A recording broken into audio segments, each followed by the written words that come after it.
हरे होई गेलिया बदनाम गे रानी हम तोहरा प्यार में। बहुत ही अच्छा अच्छा सेट सब गाएंगे, इस तरह से आप लोग मजा लीजिएगा। और जितने भी मेरे भाई इंस्टाग्राम चलाते हैं सब इस वीडियो को आप लोग मुझे कोलैब कीजिएगा। और जितना भी मेरा सॉन्ग अभी आता है BNS एंटरटेनमेंट चैनल के माध्यम से आता है, तो आप लोग जरूर जो लोग सब्सक्राइब किए हैं वो करिए रखे हैं, जो नहीं किए प्लीज कर लीजिएगा। उस पे लगातार मेरा सॉन्ग आते रहता है। कहते क्या आगे होई गेलिया बदनाम गे रानी हम तोहरा प्यार में। आगे जाई छी त जो खुश रहल करी अपना ससुराल में। जाई छी त जो तोरा याद हम सिगरेट पीबो, गांजा पीबो, दारू पीबो, पागल बन गए। हाँ घूमते रहता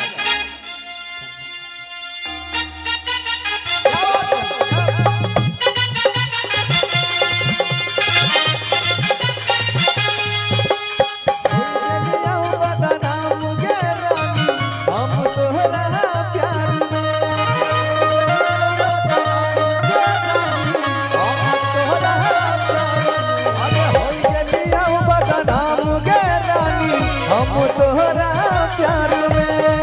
कलिया बदनाम के रानी हम तोहरा प्यार में कि हम तोहरा प्यार में। आगे जाही जीता जो खुश रहल करी है अपना सास।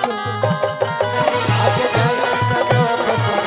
अपना सास। आगे कहते क्या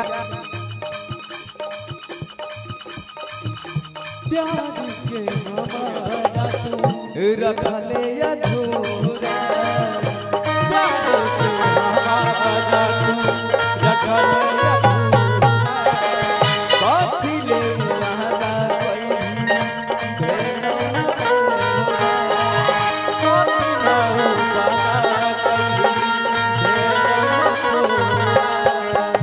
प्यार के हमारा तू रखले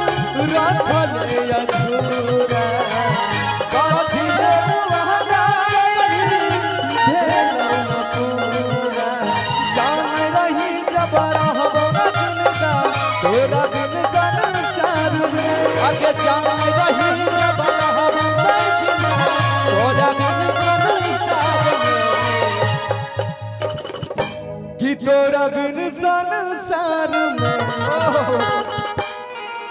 आगे जाही सीता जो खुश रहल करी अपना सास।